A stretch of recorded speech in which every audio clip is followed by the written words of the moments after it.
सर्व पत्रकार बंधूंचे पुरंदर बिल्डर असोसिएशनच्या वतीने स्वागत। पत्रकार बंधूंना पहिल्यांदा आमची बिल्डर असोसिएशनची कार्यकारिणी जी आहे ते सांगतो।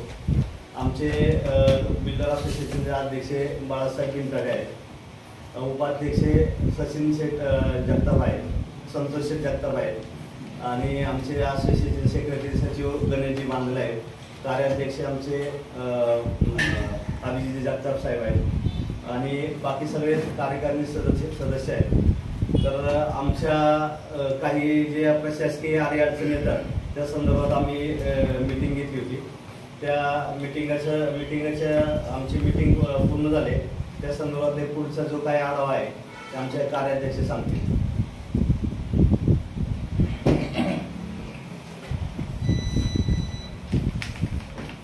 गेल्या 10 वर्षापासून जर आपण बघितलं, एकूणच बांधकाम व्यवसाय असेल तर बिल्डर लाईन असेल ही खऱ्या अर्थानं संक्रमण अवस्थेतनं जात आहे आणि अतिशय मोठमोठी आव्हानं त्या बांधकाम व्यवसायापुढे असताना आज जर आपण परिस्थिती बघितली तर वाढत्या नागरिकीकरणामुळे, शहरीकरणामुळे बांधकाम व्यवसायावर एक वेगळ्या प्रकारचा ताण, तो आर्थिक ताण असेल, कामगारांचा ताण असेल, काही प्रशासकीय गोष्टी हाताळायच्या असेल, त्या सगळ्याच गोष्टींचा ताण हा एकंदर हा व्यवसाय आलेला असताना तर अनेक आव्हानांना तोंड देत हा व्यवसाय पुढे चाललेला आहे। हा व्यवसाय पुढे जात असताना मी मगाशी म्हटल्याप्रमाणे की शहरीकरण होतंय, नागरिकीकरण वाढतंय, मोठ्या प्रमाणात बांधकाम वाढतंय। सगळीकडे जर आपण बघितलं तर सासवडचा एकंदरच पसारा फार मोठ्या प्रमाणात वाढल्यामुळं एक बिल्डर असोसिएशनची देखील, बांधकाम व्यवसायाची देखील एक जबाबदारी निश्चितपणे वाढलेली। ही जबाबदारी वाढत असताना बांधकाम व्यावसायिकाची देखील काही नैतिक कर्तव्य आणि ती नैतिक कर्तव्य त्याला न्याय देत असताना, त्या सगळ्या बांधिलकी जपत असताना, जोपासत असताना काही शासकीय कार्यालयांमध्ये देखील आम्हाला वेगवेगळ्या स्वरूपाच्या अडचणी भेडसावत असतात आणि त्यांना आम्हाला सामोरं जावं लागत असतं। तर हा व्यवसाय संक्रमणावस्थेतून जात असताना निश्चितपणे आम्हाला अपेक्षा कोणाकडून असते, तर आम्हाला प्रशासनाकडून अपेक्षा असते, आम्हाला अधिकाऱ्यांकडून अपेक्षा असते। ह्याच अपेक्षांचा लेखाजोखा आणि समोर असणाऱ्या आव्हानांना, त्या आव्हानांची प्रश्नांची उत्तरं मागण्यासाठी आज खऱ्या अर्थानं आधी मीटिंग आयोजित केली आली होती। या पत्रकार परिषदेच्या आधी जी आमची पूर्वतयारी बैठक झाली, त्या बैठकीमध्ये वेगवेगळ्या विषयांच्या अनुषंगानं उहापोह झाला आणि त्यामध्ये प्रामुख्याने या बांधकाम व्यवसायापुढच्या विविध शासन दरबारी जो पाठपुरावा करावा लागतो, त्या शासनाच्या दरबारी विविध शासकीय कार्यालयांमध्ये ज्या अडचणी येतात त्या अडचणींचा प्रामुख्याने उल्लेख झाला। त्यामध्ये मग नगर परिषदेमध्ये काम करत असताना किंवा नगर परिषदेमध्ये बांधकाम परवानगी असेल, पूर्णत्व दाखला असेल, पूर्णत्व दाखला मिळाल्यानंतर ज्या काही ग्राहकांना आम्हाला ज्या सोयीसुविधा द्यायच्या असतात, मग त्या अनुषंगाने नळ कनेक्शन असेल, MSCBकडे देखील आमचं एक महत्त्वाचं काम बऱ्याचसा दिवस पेंडिंग असतं किंवा त्याच्यात बराचसा वेळ खाऊपणा जातो, ते म्हणजे आम्हाला मीटर जे मिळतात ते मीटर असतील, ट्रान्सफॉर्मर असतील, त्या अनुषंगाने जी काही कामं आहेत, प्लॉट येणे करताना तहसीलदार असतील, प्रांतसाहेब असतील, नगर परिषदेतील CO असतील, या सगळ्यांच्या समन्वयाच्या भूमिकेतून किंवा तो जो तेवढा जो कालावधी जातो त्या कालावधीतून जो खऱ्या अर्थाने त्यावेळेस आम्ही जे आमचं आर्थिक योगदान दिलेलं असतं किंवा जी भांडवली गुंतवणूक केलेली असते, ती भांडवली गुंतवणूक करताना जर आमचा जास्तीत जास्त काळ त्याच्यामध्ये जर वाया गेला, म्हणजे अगदी रेरापर्यंत घेऊन एखादा प्लॉट येणे करण्यापासून त्याच्यानंतर तहसीलदार कार्यालय असेल, प्रांत कार्यालय असेल, नगर परिषद असेल, रेरा असेल, ह्या सगळ्यांचा पाठपुरावा करता करता खऱ्या अर्थाने बांधकाम व्यवसायाची दमछाक होती आणि ते दमछाक होण्याच्या पलीकडे त्या मध्यंतरीच्या काळात वर्ष दीड वर्षाचा कालावधी या सगळ्या प्रक्रियेमध्ये जातो आणि त्या दीड वर्षात त्यांनी केलेली जी भांडवली गुंतवणूक असते त्याच्यावर हे जे नवीन व्यावसायिक झालेले असतात, तरुण उद्योजक असतात किंवा अगदी आमच्यासारखे जुने उद्योजक असतील, आमच्याकडं हा व्यवसाय करताना मध्यंतरीच्या काळात 8-10 वर्षापूर्वी बऱ्याचशा बँकांनी निगेटिव्ह प्रोफाईल तयार केलं बिल्डरविषयी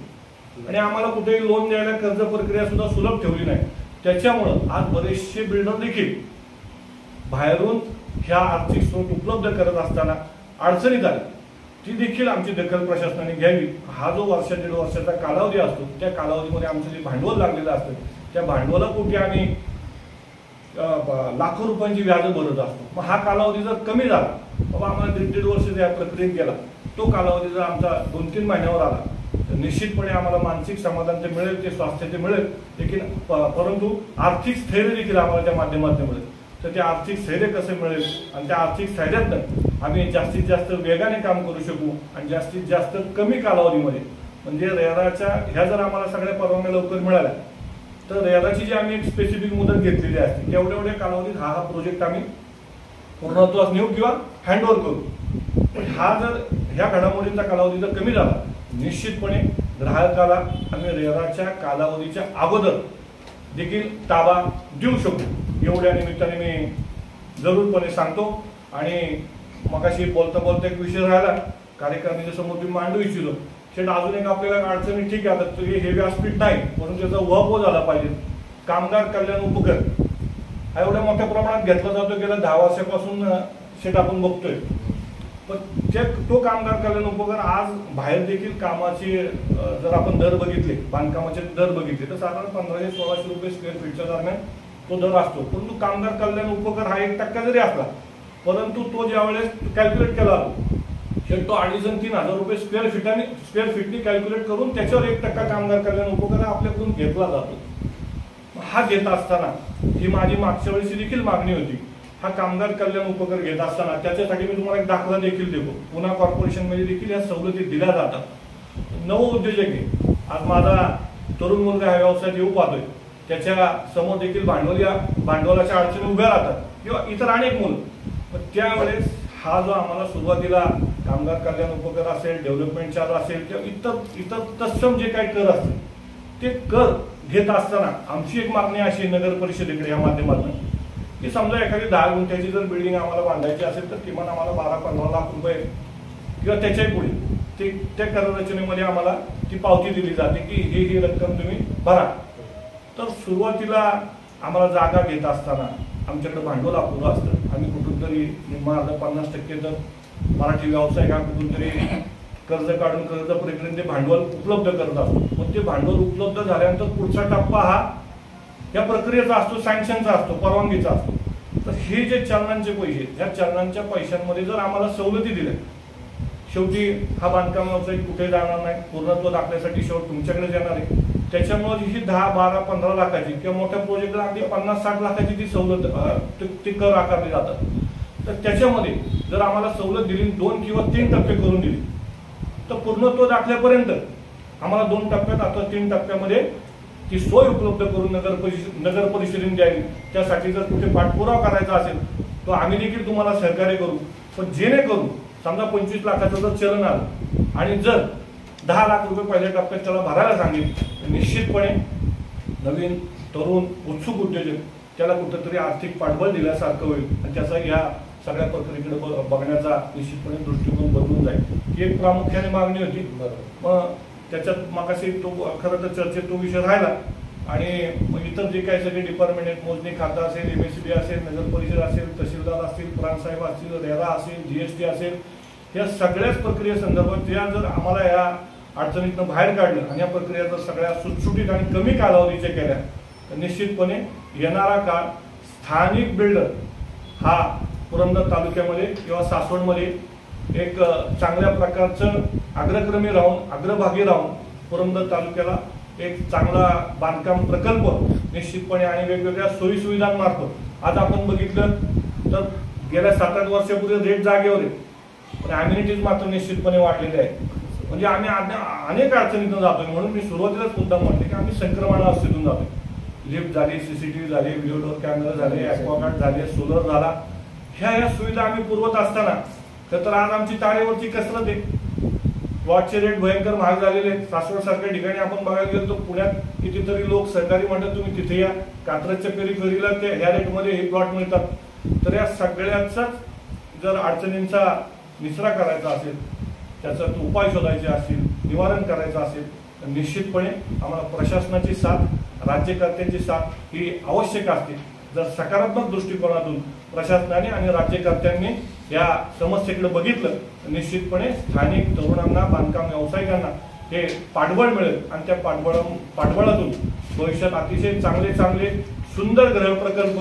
कुठल्याही म्हणजे पुण्या मुंबईच्या धर्तीवर जे पुण्या मुंबईच्या धर्तीवर जे प्रकल्पामध्ये सुखसुविधा दिल्या जातात त्याच्याही पेक्षा उत्तम दर्जाचं काम आम्ही निश्चितपणे सासवडमध्ये करून दाखवू एवढंच आम्ही माध्यमातून आपल्याला सांगू इच्छितो। त्यामुळे ही आज आपण आमचे समन्वयक म्हणून आमच्या या मागण्या असतील, आमच्या भावना असतील त्या प्रशासनापर्यंत पोहोचवाव्यात, राज्यकर्त्यांपर्यंत पोहोचवाव्यात आणि या सगळ्या प्रक्रियेमध्ये सुटसुटीतपणा आणावा, जेणेकरून आमच्यावरचा आर्थिक मानसिक ताण कमी होऊन आम्ही जास्तीत जास्त ग्राहकांना समाधान देऊ शकू। हा झाला एक भाग। आणि दुसरा एक भाग असा होता की कार्यकारिणीच्या मीटिंगमध्ये आज काही ठराव व्हायचे होते, परंतु थोडंसं कोरम अभावी आम्ही ते पुढच्या वेळेस ते ठराव करायला ठरवलं। कार्यकारिणीमध्ये काही थोडेफार फेरबदल सगळ्यांच्या अनुमतीने होणार होते। अध्यक्ष निवडीच्या प्रक्रिया होत्या, उपाध्यक्ष निवडीच्या प्रक्रिया होत्या, सचिव निवडीच्या प्रक्रिया होत्या। तर त्या प्रक्रिया आम्ही पुढच्या मीटिंगमध्ये निश्चितपणे कार्यकारिणीमध्ये जे काही बदल झालेले असतील ते बदल आपल्यापर्यंत पोहोचवण्याचा प्रयत्न करू आणि पुढच्या वेळेस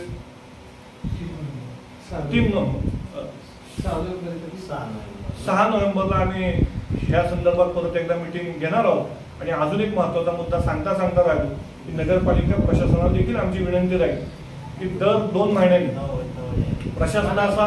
आणि बांधकाम व्यावसायिकांचा समन्वय साधण्यासाठी एक आपल्या माध्यमातून सिटी इंजिनियर असतील, आमचे कार्यकारिणीचे कोणी दोन्ही सदस्य असतील, दोन सदस्य येतील, प्रशासन जे सांगेल किंवा आमच्या जे मागण्या असतील ते दोघांना एकमेकांच्या बंधनकारक म्हणण्यापेक्षा आमच्या विनंतीवादा सूचना असतील आणि तुम्ही सांगितलेल्या सूचना आमच्यावर बंधनकारक असतील असा समन्वय साधून दर 2 महिन्यांनी आम्ही ती मीटिंग प्रशासनाच्या माध्यमातून आपण त्याचं नियोजन करावं, जेणेकरून नवीन जर काही समजा सर्क्युलर आले असतील, नवीन काही अमेंडमेंट झाले असतील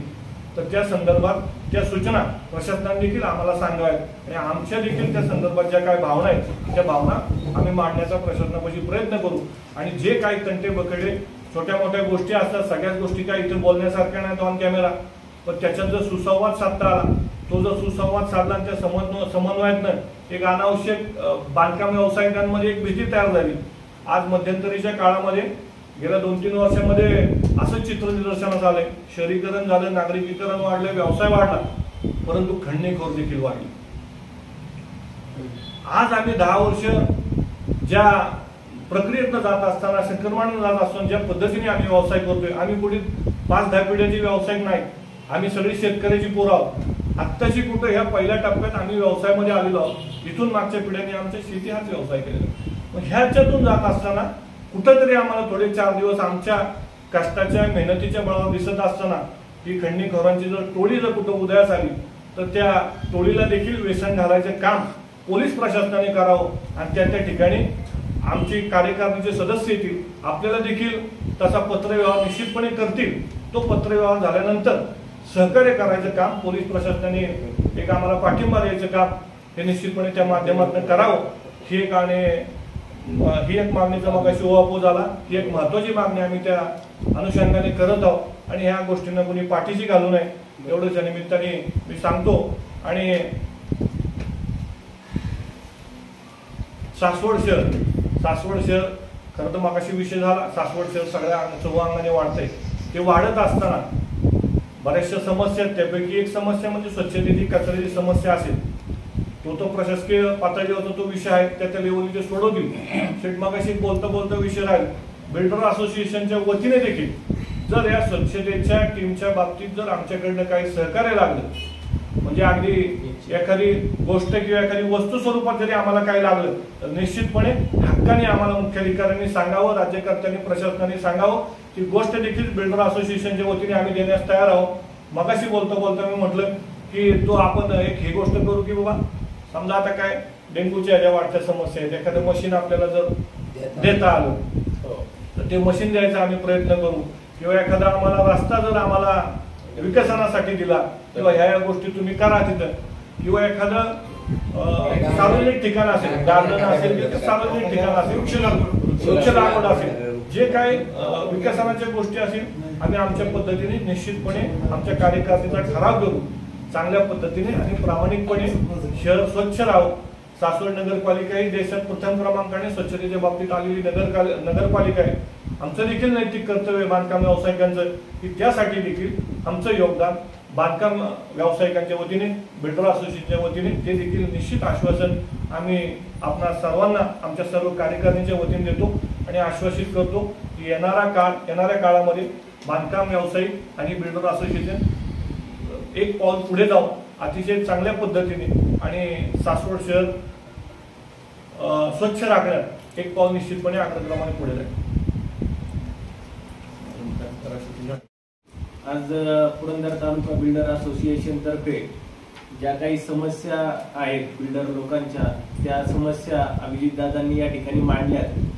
या समस्यांचं निराकरण करण्यासाठी, समस्या सोडवण्यासाठी आम्ही सगळे आज या ठिकाणी जमलोत आणि या समस्या तुमच्या मार्फत आम्ही प्रशासनाकडे या ठिकाणी मांडत आहोत. पत्रकार आलेले पत्रकार बंधूंचं या ठिकाणी बिल्डर असोसिएशन पुरंदर तालुक्यातर्फे आम्ही या ठिकाणी स्वागत करतो आणि निश्चितच तुमच्याकडून अशी अपेक्षा करतो की तुम्ही आमच्या या समस्या तुमच्या मार्फत प्रशासनापर्यंत निश्चित पोहोचवताल, त्याबद्दल सहकार्य करताल अशी अपेक्षा बाळगतो आणि आपल्याला आल्याबद्दल धन्यवाद देतो. पत्रकार कोणती वास्तू उभी करायचं चाललंय तर काय किंवा आपल्या सदस्य काय करायचं इथल्या लोकांना माझा आता एक प्रश्न आहे की हा पहिलाच प्रयोग घेतला कसा अशा स्वरूपाची बैठक पहिल्यांदी झाली.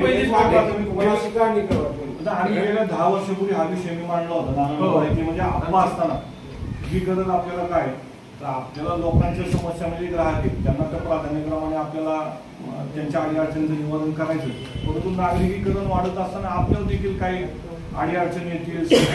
त्याचं निवारण करण्यासाठी एक संघटना पाहिजे. कारण बऱ्याच ठिकाणी काय वेगवेगळ्या मार्गाने जो तो आपल्या नवे जुने जे व्यावसायिक असतात ते आपापल्या परीने प्रश्न सोडवायचा प्रयत्न करत असतात, पण एक संघटना म्हणून ज्यावेळेस आपण एखाद्या प्रशासनाच्या दारात जात असतो, सप्लायरच्या दारात जात असतो, ग्राहकांना सेवा देत असतो, त्यावेळेस संघटना ही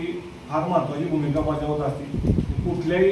विषयाला जर आपण बघितलं तर आपल्याला न्याय द्यायचा असेल प्रामाणिकपणे संघटनेच्या माध्यमातून वेगळी ताकद उभी आहे आणि ती ताकद मग त्या अनुषंगाने ग्राहकांच्या मागे आम्हाला उभी करता येते. आणि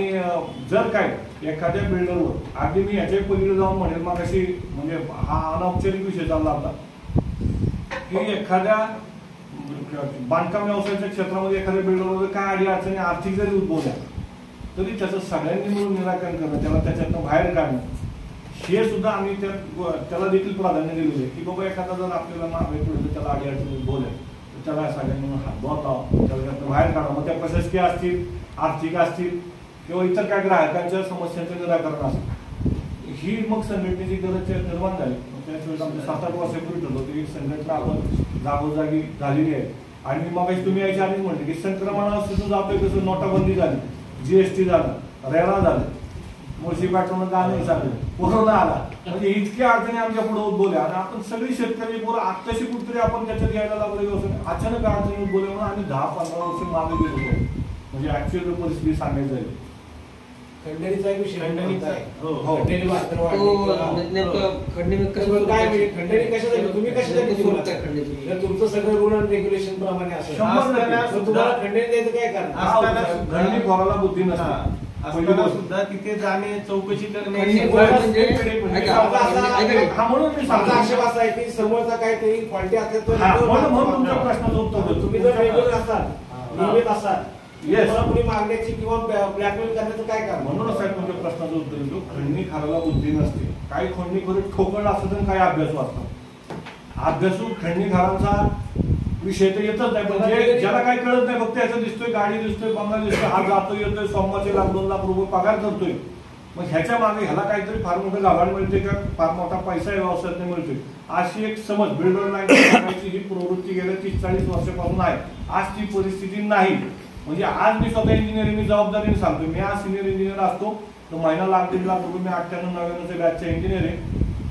मला फार फार 1-1.5 लाख रुपये पगार मिळाला असता. आज एवढंच की मी स्वायत्त राहून माझा व्यवसाय प्रामाणिकपणे करतोय आणि तेवढेच पैसे मी त्याच्यातून कमवण्याचा प्रयत्न करतोय. पण एखाद्याला जर गैरसमज होत असेल की काय तर चुकीचं चाललंय, चुकीच्या पद्धतीने पैसे कमवत आहेत, त्याला आम्ही एका लिमिटच्या पुढे आणि ठीक आहे तो त्याच्यात त्याला कळत असेल आम्ही त्याला इथं बसून सांगतो बा अशाने असे अशाच्या परवानग्या आहेत ऐका ना. या सगळ्या कायदेशीर आहे. तुम्ही याच्यावर खूप मोठ्या प्रकारचे तुमचं म्हणणं तुमचं खंडणी जो विषय प्रशासकीय अधिकारी खंडणी लागतात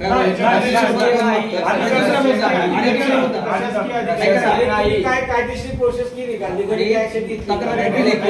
आम्हालाही कळतं आमच्याने कोणतरी तुम्हाला मागितले बाहेरून कळते ऐकू बातम्या ऐका ना बांधकामे तुमचं म्हणजे की ते जाऊन तुम्हाला नाटक की ते मागणी करतात आमचे कारण त्याला काय अथेंटिकेट हे नाही आधार नाही परंतु असे काही तुमच्या घटना आहेत का तुमच्या निश्चितपणे हा त्रास जर आम्ही वारंवार झाला म्हणून आमच्या पोलीस प्रशासनाला आम्ही जी विनंती आहे बाईटच्या माध्यमातून केली की हा त्रास आम्हाला एकदा झाला दोनदा झाला इथपर्यंत ठीक आहे 4 जणांपैकी 4 झाला वारंवार हा त्रास झाला काही गोष्टी आम्हाला आमच्या पद्धतीने समजून सांगितलं झाला तर आम्ही पोलीस प्रशासनाकडे आमच्या प्रश्नाचं उत्तर हे नाही झालं तुम्हाला ऐका की जर तुम्हाला कोण खंडणी माहिती जर तुम्ही अधिकृत कोणाच्या तक्रार केलेली आहे कारवाई करतील अधिकारी. खंडणी म्हणजे पैसा मागणे हाच नाहीये तर आता बिल्डर म्हणजे काय प्रत्येक जण कॅपेबल नाहीये की बाबा तो त्याचे सगळ्या प्रकारचे एजन्सी त्याकडे बाबा ते अशा गोष्टी आता घडायला लागलेत किंवा पेंटिंगचं काम आहे आम्ही सांगाल त्याला द्यायचं हे प्लॅस्टरचं काम आहे आम्ही सांगाल त्याला द्यायचं पॅटर्न राबवायचं काम या ठिकाणी ते हे घडू नये यासाठी फक्त प्रयत्न ऐका ना अशा संदर्भात ऑलरेडी पोलीस स्टेशनकडे आम्ही ना तक्रार दाखल केलेली त्या गोष्टीला त्यासाठीच आम्ही सांगितलं की पोलीस प्रशासनाची पण जबाबदारी आहे की ना या गोष्टीचा त्यांनी निराकरण करावं त्यांनी ते गोष्ट क्लिअर करावी त्याविषयी जो कोणी असा वादत असेल त्याच्यावर कारवाई करावी आम्ही ऑलरेडी त्याचे प्रशासनाकडे पत्र व्यवहार केलेले तक्रार झालेली आहे त्या संदर्भात तक्रार झालेली. दुसरा मुद्दा असा आहे आता आम्ही पोलीस स्टेशनला वारंवार जात असतो आता तुम्ही बांधकामवाले आमच्या संपर्कात कधीच नाही म्हणजे अनेक घटना होतात चोरीच्या घटना होतात मारामारीच्या होतात त्यामुळे तिथे काय प्रश्न उपस्थित असतात की तुम्ही पहिला मुद्दा तुम्ही एवढी मोठी बिल्डिंग बांधता पण त्यामध्ये दरवाजे आहेत ना एकदम साधे दरवाजे किंवा ते कडे कोयले टाकला असतात की काटाने सहज जर उचकलं तर ते निघतात चोरी करायला तर रामदगी मोकळं हा एक मुद्दा नंबर 2 की तुम्ही आता लोकांचे पण एवढे पैसे घेता त्याला सोसायटी एक भक्कम बांधणे म्हणजे लोकांची सिक्युरिटीची व्यवस्था नाही चोरीच्या घटना रोखण्यास जो व्यावसायिक असेल याचा किल्ली दिली की तो बाजूला होता अनेक प्रकारचे प्रॉब्लेम आता नवीन पद्धतीमध्ये आम्ही कडी कोयंड्या प्रकार करत नाहीये मॅचेस प्रकार करतो चांगल्या प्रकारचे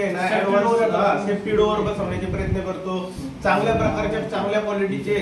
डोअरचे आम्ही कडी कोयंडे बसवतो लॉक बसवतो सीसीटीव्ही आता प्रत्येक बिल्डर आमचा त्यासाठी कस्टमरकडे हँडओव्हर करताना सगळं फुलफिल करून द्या असं आमचं लोक तुमच्या आम्ही आता सगळे नॉर्म्स पाळा आम्ही ग्राहकाचा विचार करून पण आम्ही या ठिकाणी सगळ्या गोष्टी दिल्याशिवाय ग्राहक पण आमच्याकडे येऊन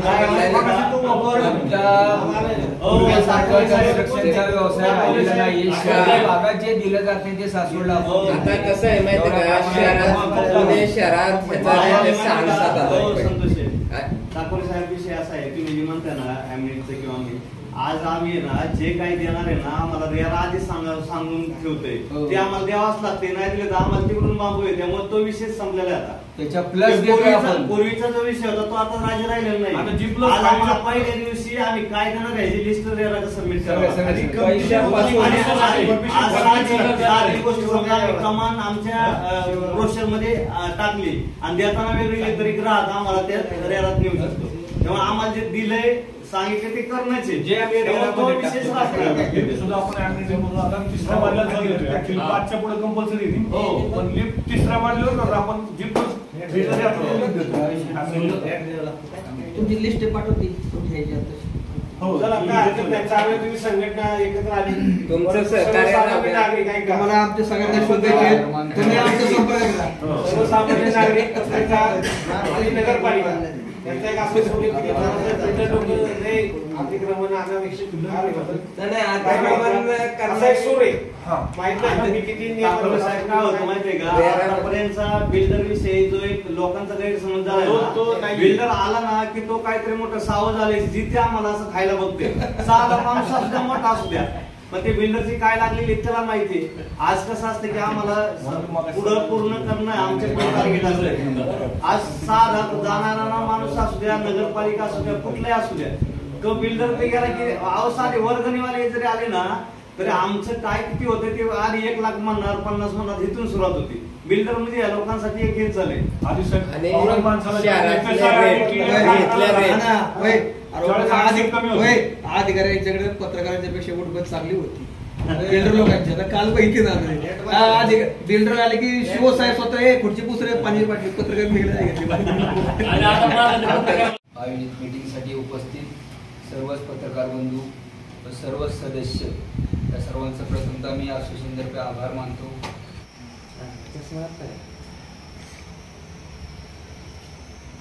जरा मजा